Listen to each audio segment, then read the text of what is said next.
Hey guys, what's up? Day 4 of social distancing, and I'll be honest, I'm getting a little stir crazy. The weather isn't the most ideal right now, so I feel like I've been kind of stuck inside a lot, and I'm getting anxious to get outside and get some fresh air. So, with that, I wanted to remind you guys make sure you're getting some fresh air every day. And if you guys have been out and about with other people or grocery shopping, Walmart, Albertsons, anywhere where there are other people and possibilities of touching the same surfaces, doorknobs, I want to just remind you guys to sanitize your hands, wash and sanitize as soon as you get home.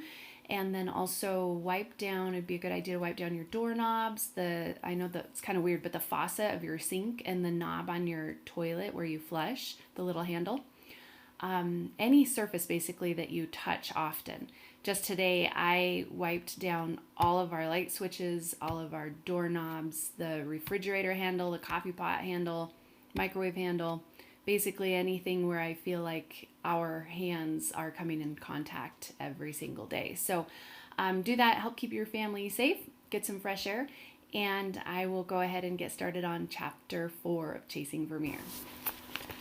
So today's focus in my sketch notes is trying to start, like we're a couple chapters in and we're starting to collect different pieces of information. And in mysteries, all of those pieces of information come together and help us see the big picture. So I decided to just do a basic sketch of a puzzle. And anytime I get some new and interesting information, I'm going to put it into my puzzle as a piece.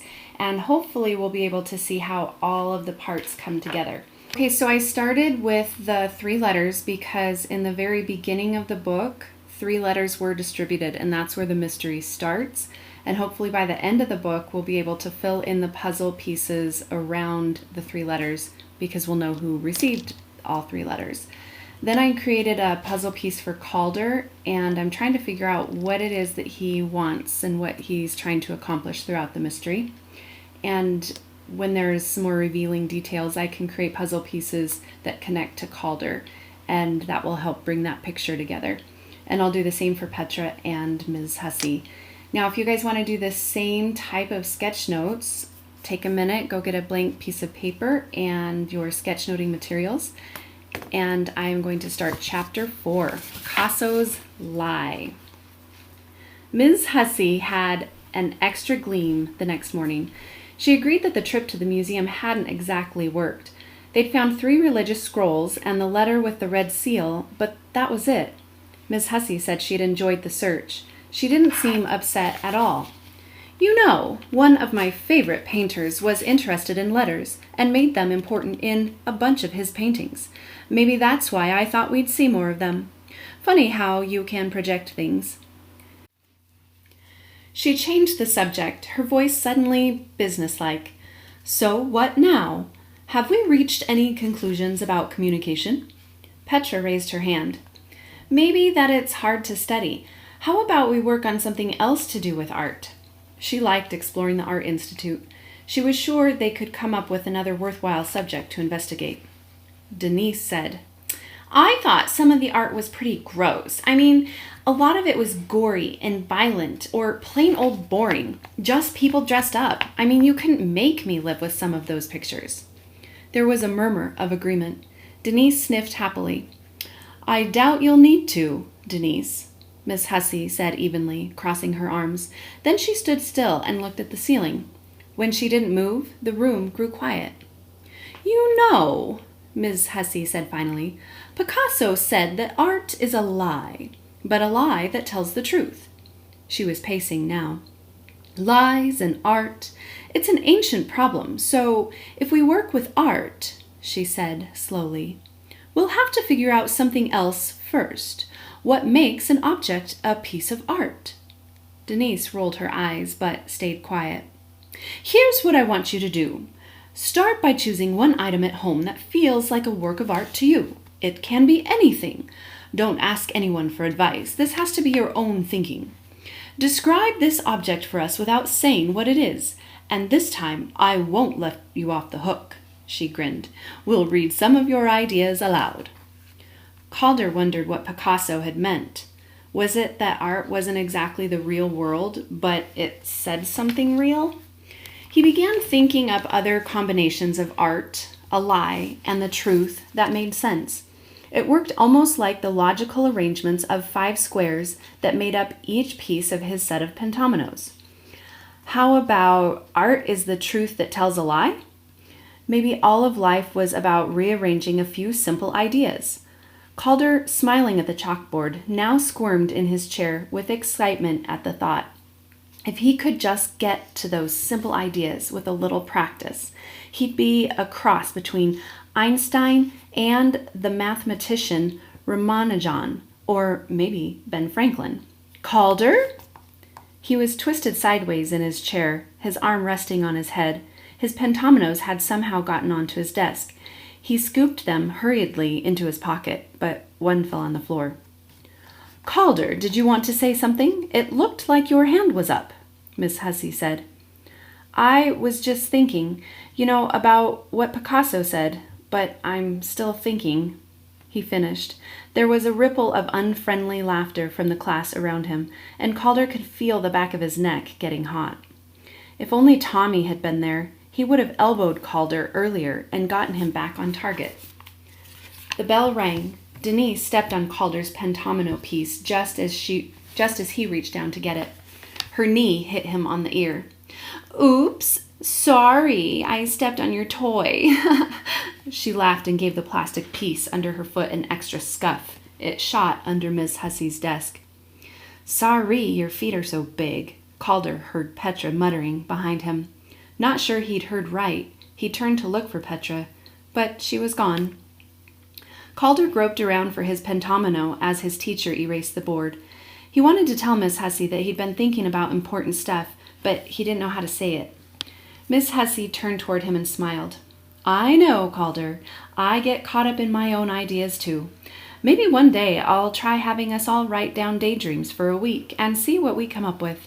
Maybe we'll decide they're a lot more important than what I thought we were supposed to be working on." Calder nodded gratefully. Miss Hussey was the best. As he wiped off his pentomino piece, he looked at the T shape. T for what? Trouble. But why trouble? There was nothing at home that felt like a piece of art. Petra considered an embroidered pillow, but it had a big tear in it. She found a silk caterpillar kite, but it had lost one eye. She thought of the stick her mom used to make a bun for her hair, the one with amber on it, but it had been missing for days. What was art anyway? The more she thought about it, the stranger it seemed.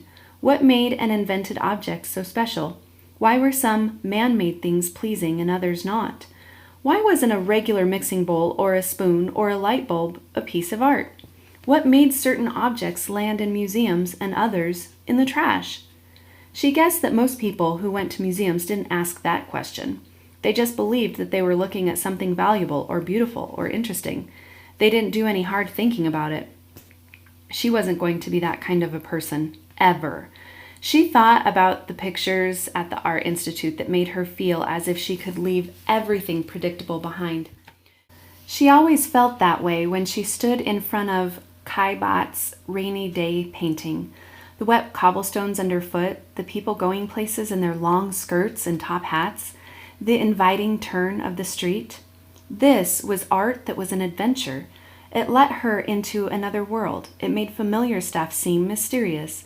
It sent her back to a life feeling a little different, at least for a few minutes. She was still thinking about Kaibat's Paris Street on her way to the grocery store. If he had painted Harper Avenue, would it have looked just as intriguing? As she approached the corner, she noticed the man with suspenders, the one who had talked to Miss Hussey, step out the front door of Powell's, look around, and drop a book into the giveaway box outside. She sped up. The book had a cloth cover with several dark stains, and the paper was thick and creamy, soft at the edges. The title jumped out at her. Lo. L-O. The illustrations were done in black and white, distorted, Rubbery fingers clutched each other or screamed. She read a few paragraphs. Terrified horses up on their hind legs, hoofing a storm of frogs. Frenzied springbooks, capering their exasperations against frogs that were tickling them. Storekeepers in London gaping at frogs that were tapping on their window panes. We shall pick up an existence by its frogs. Wise men have tried other ways. They have tried to understand our state of being by grasping at its stars or its arts or its economics. But if there is an underlying oneness of all things, it does not matter where we begin, whether with stars or laws of supply and demand or frogs or Napoleon Bonaparte. One measures a circle, beginning anywhere. I have collected 294 recordings of showers of living things. What? Petra flipped back to the front and saw that the book had been written in 1931 by a man named Charles Fort. She tucked it under her arm. Wow, that was a very interesting reading. I noticed that he mentioned frogs very often. And there was something else I wanted to point out that I noticed back in the very first picture that I showed you guys on, I think it was day 2, right before I read chapter 2. I'm going to hold this up really closely. There is a frog in the window pane, and this is one of the people that received a letter. And if I show you really close right there, you can see a frog. And I didn't see a frog on the third lady who received a letter, but I was noticing that in almost every single picture, there is a frog somewhere. So I'll keep looking for those, and then I'll show you guys every time I find a frog. But I do want to add that to my sketch notes because I think it's super interesting that there is a frog in a lot of these pictures. And that guy Charles Fort in that book called Low, he wrote a lot about frogs. So, sorry, just found another one. In this picture right here, there's another frog. Yeah. So I wonder if frogs have something to do with what's going on. Maybe they do, maybe they don't. Maybe it was just something fun that the author put in Chasing Vermeer. Okay, well, I would love to see your sketch notes. So if you sketched today, take a picture and have your parents text it to me or put it in Class Dojo, and tune in tomorrow. We'll see you guys later. Bye.